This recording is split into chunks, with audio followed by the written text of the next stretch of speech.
Champions trophy 2025 నేపథ్యంలో Bangladesh captain Najmul Hussain షాన్తో ఆసక్తికర comments చేశాడు.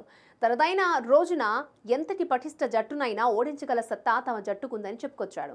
తమకు గతంలో నాణ్యమైన పేసర్లు, మణికట్టు స్పిన్నర్లు లేరని, అయితే ఇప్పుడు సిచ్యువేషన్ మారిపోయింది అన్నాడు.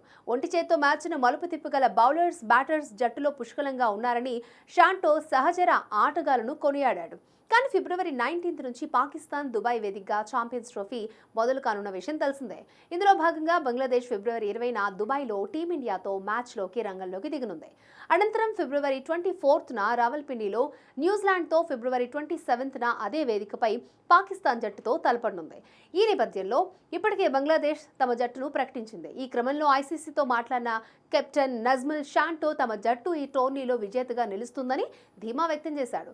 ఛాంపియన్స్గా నిలిచేందుకు మేము టోర్నీ ఆడేందుకు వెళ్తున్నాం. ఇందులో పాల్గొంటున్న 8 జట్లు కూడా ఇందుకు అర్హత కలిగినవే. ప్రతి జట్టులోనూ క్వాలిటీ ప్లేయర్స్ ఉన్నారు. ఇక మా జట్టు సామర్థ్యాల పట్ల నాకు నమ్మకం ఉంది. కఠినంగా శ్రమిస్తున్నాము అన్నారు. మాదైన రోజున ఎంతటి పటిష్ట జట్టునైనా మేము ఓడించగలమని నజ్ముల్ షాన్తో విశ్వాసాన్ని వ్యక్తం చేశాడు.